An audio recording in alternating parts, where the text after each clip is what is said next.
सुप्रभात दोस्तों, मेरा नाम है स्नेहाशीष पाठी। आपको इस वीडियो लेक्चर में स्वागत करता हूं। तो फिर हम इस वीडियो लेक्चर में क्या पढ़ाई करेंगे, वेरी वेरी इंपॉर्टेंट है, जो कि zamindari system under permanent settlement act के दौरान जो भी जमींदारी सिस्टम लागू किया गया था ब्रिटिश गवर्नर जनरल के साथ, जो कि कॉर्नवेल्स 1793 में introduced permanent settlement act. So कब है लागू हुआ था, जो कि zamindari system was introduced by Cornwallis through permanent settlement act. ठीक है, वो जमींदारी सिस्टम कहाँ कहाँ पे इम्प्लीमेंट हुआ था? बंगाल, बिहार, उड़ीसा एंड वाराणसी में वो इम्प्लीमेंट हुआ था। वो जमींदारी सिस्टम या फिर परमानेंट सेटलमेंट एक्ट भी परमानेंट सेटलमेंट सिस्टम भी बोला जाता है, जिसमें लैंड राइट्स, जो कि लैंड्स का राइट्स है, उनको किसको दिया जाता है? जमींदारी। जो कि जमींदारी होते हैं वो क्या करते हैं?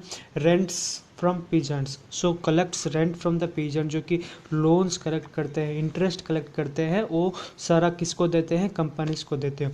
कितना अमाउंट में देते हैं वो भी हम इस वीडियो में पढ़ेंगे। अगर इस पॉइंट में देखें तो the realised amount would be divided into 11 parts. So 11 parts में वो डिवाइड होगा, और एक पार्ट किसको बिलोंग करेगा? जमींदारी को। एंड 10 पार्ट, जो कि 11 में से 10 पार्ट किसको बिलोंग करेगा? कंपनी, जो कि ईस्ट इंडिया कंपनी है। उसके बाद क्या हुआ? The rights became tenants since the considered trailer of the soil.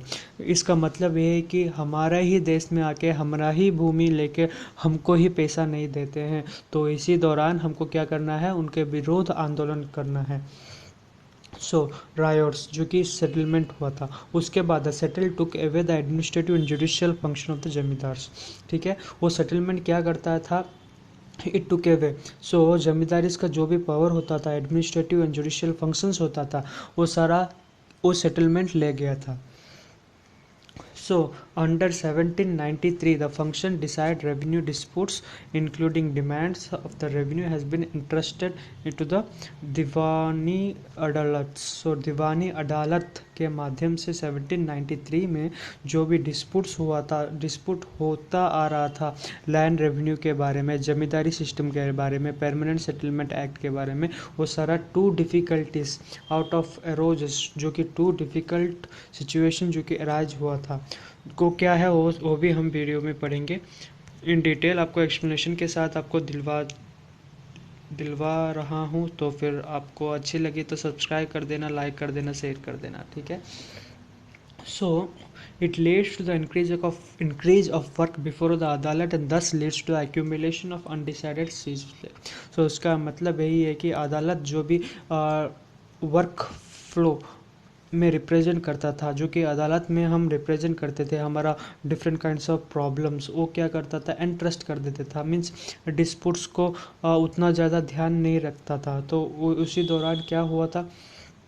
The zamindari against the tenants was very much delayed and अदालत बिकेज ओवरलोड ऑफ वर्क। सो इसी माध्यम से क्या होता था? अदालत जो भी होते थे वो ओवरलोड मीन्स वर्क प्रेशर बहुत ज़्यादा होता था, क्योंकि केसेस भी ज़्यादा होते थे।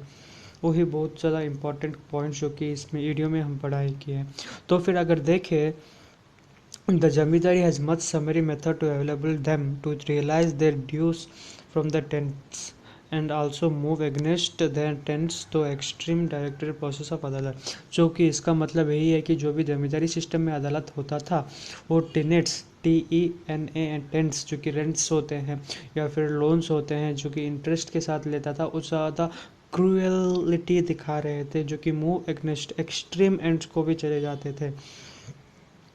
तो वही है जमींदारी सिस्टम। अगर देखें तो लास्ट 2 पॉइंट, जो कि government demands against them own lands was liable to sold in execution. So इसका मतलब है कि उतना अगर इंटरेस्ट ज़्यादा हो रहा था, तो फिर उनका लैंड क्या कर देते थे? सेल कर देते, सोल्ड कर देते थे दूसरे को। सो उनका ही लैंड उनको ही नहीं दिलवाते थे, वही इसमें दिया गया है। उसके बाद मेनी जमींदारी बीइंग सोल्ड।